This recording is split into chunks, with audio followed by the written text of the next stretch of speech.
And if you're a man, like me, I always say, make sure you have a bit of money for yourself.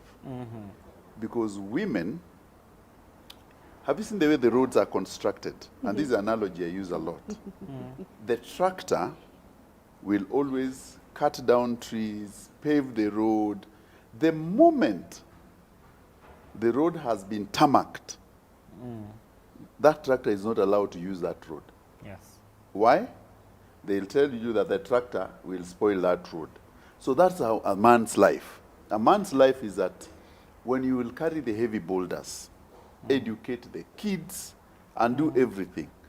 And the moment the kids grow and get their own jobs, they'll start telling you, you know, their mother will go to the States. For 1 year, they'll go to the Nairobi. And as men, we are attached to the soil.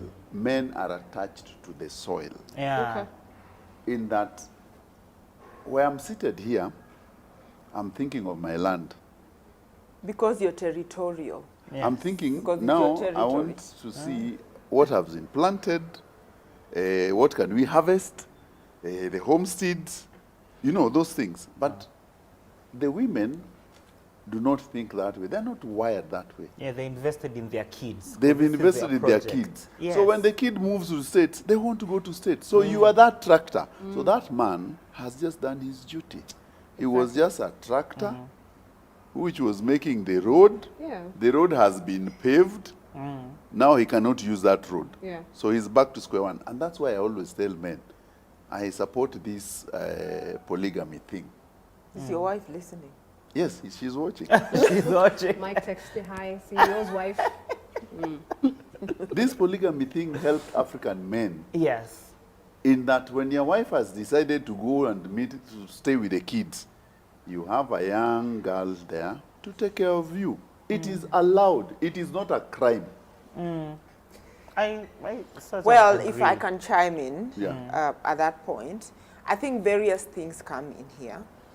I'm a child I was raised by my father, Yes. okay? And right now, actually I wanted to bring my father today. He's in He's town. in town. You should have. He's in town. He comes to Texas Cancer Center every 3. I try to convince him to come, that everyone knows you in this town. But I say this, that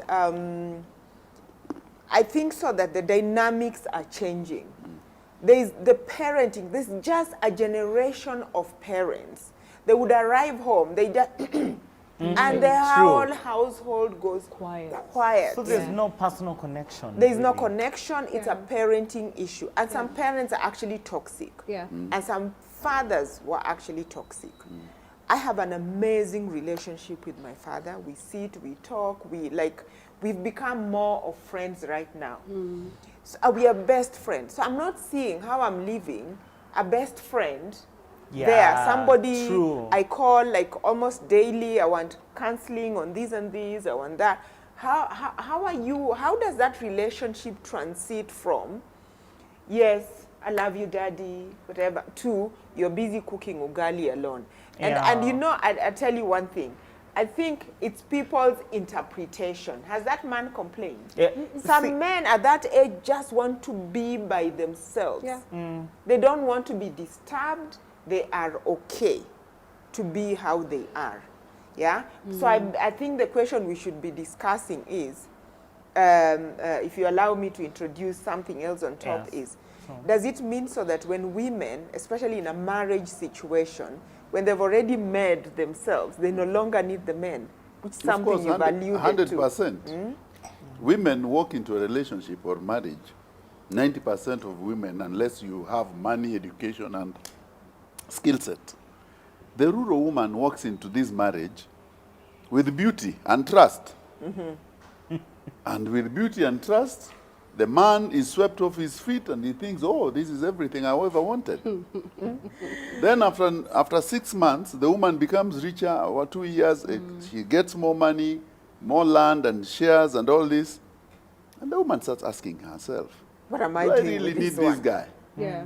Where was I Because looking? what was I looking? Was I mad even to fall for this thing? Yeah.